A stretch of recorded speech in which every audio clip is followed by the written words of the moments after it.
చెందిన ముగ్గురు యువకులకు గాయాలయ్యాయి. అయితే ఈ గొడవతో సంబంధం లేని ముగ్గురు వైసీపీ కార్యకర్తలను విచారణ పేరిట స్టేషన్కు తీసుకెళ్లి విడుదల చేయకపోవడంతో మాజీ మంత్రి అప్పలరాజు తీవ్ర అసహనానికి గురయ్యారు.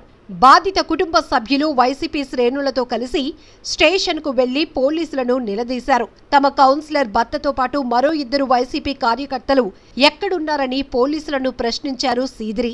విచారణ అనంతరం ఉదయాన్నే విడిచిపెడతామని చెప్పిన పోలీసులు ఎందుకు ఇంకా విడిచిపెట్టలేదని ఆగ్రహం వ్యక్తం చేశారు. గాయపడిన టీడీపీ కార్యకర్తలు ఫిర్యాదు చేయడంతో ముగ్గురుపై ఎఫ్ఐఆర్ నమోదు చేశామని పోలీసులు పేర్కొనడంతో కాశీబుగ్గ పోలీస్ స్టేషన్కి రావటం జరిగింది. చాలా దురదృష్టకరమైనటువంటి సందర్భం. నిన్న సాయంత్రం కాశీబుగ్గ మున్సిపాలిటీ చినబాడం అన్నటువంటి గ్రామంలో ఒక ఇద్దరు వ్యక్తులు వాళ్ళకు ఉన్నటువంటి స్నేహితులే అక్కడ వాళ్ళందరూ దెబ్బలాడుకున్నారు. వాళ్ళ అమ్మవారి ఉత్సవం దగ్గర కుర్రోళ్ళు ఏదో దెబ్బలాడుకున్నారు అమ్మవారి ఉత్సవం దగ్గర, అది అయిపోయింది. కానీ గొడవకు సంబంధం లేదు, ఈ గొడవలో ఇన్వాల్వ్మెంట్ లేదు.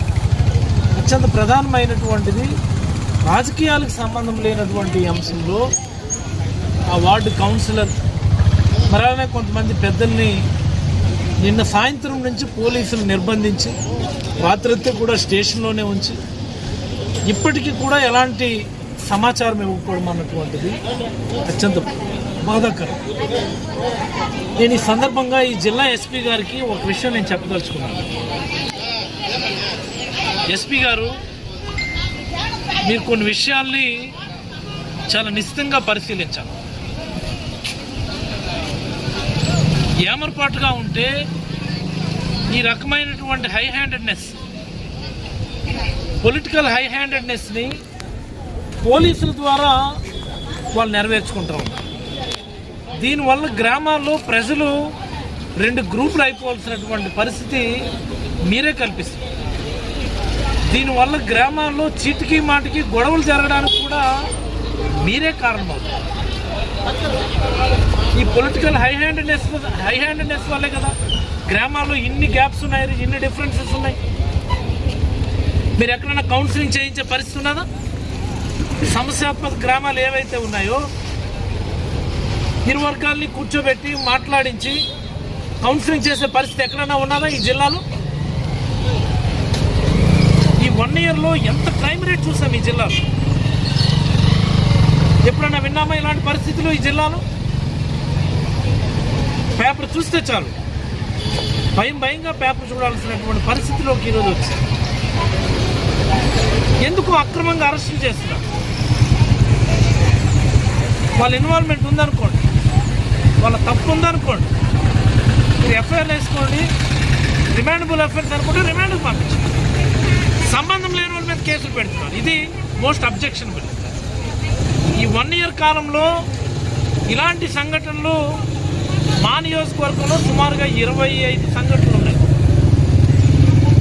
సంబంధం లేని గొడవకి పొలిటికల్ పార్టీస్ని ఇన్వాల్వ్ చేసి, పొలిటిసైజ్ చేసి మా నాయకుల్ని ఆ కేసులు ఇన్వాల్వ్ చేసి రిమాండ్లకు పంపిస్తామన్నాం.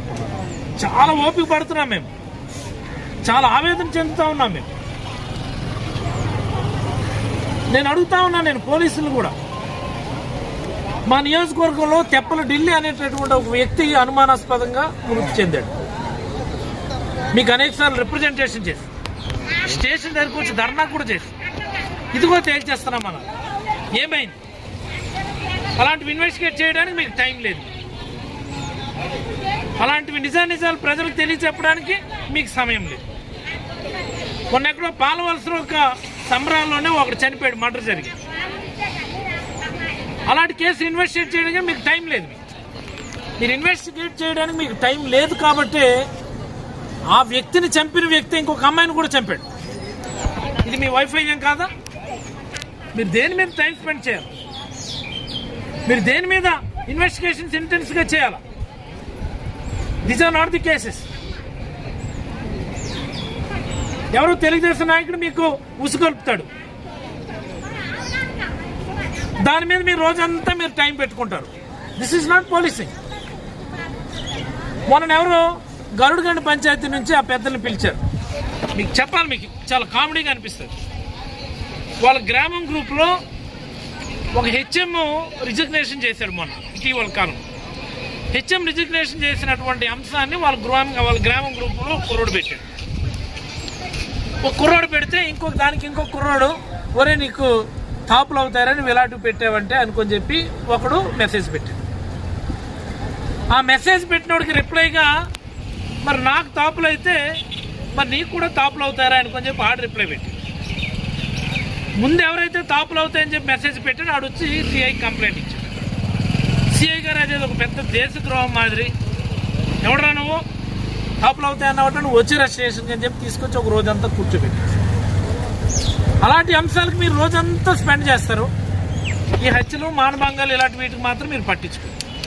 ఎక్కడ లా అండ్ ఆర్డర్ ఎలా కంట్రోల్లోకి వస్తుంది? మీకు ఏ అంశాల మీద కాన్సన్ట్రేట్ చేయాలో మీకు అసలు ఎవరికి అవగాహన ఉన్నదా? పోలీసింగ్ ఇది ప్రభుత్వాన్ని రన్ చేసే వాళ్ళని దృష్టి పెట్టాలి కదా. ఇంత అన్యాయం ఏంటి నాకు అర్థం కాదు.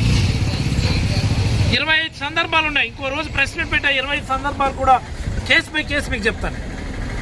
ఇది చాలా తప్పు, ఇది చాలా అన్యాయం, ఇది చాలా అక్రమం. ఇది మీరు స్టేషన్ తీసుకొచ్చి వాళ్ళు నిర్బంధిస్తే వాళ్ళ భార్యలు వాళ్ళ పిల్లలు రాత్రంతా కూడా పోలీస్ స్టేషన్ ముందు కడిగాపులు కాస్తున్నారు.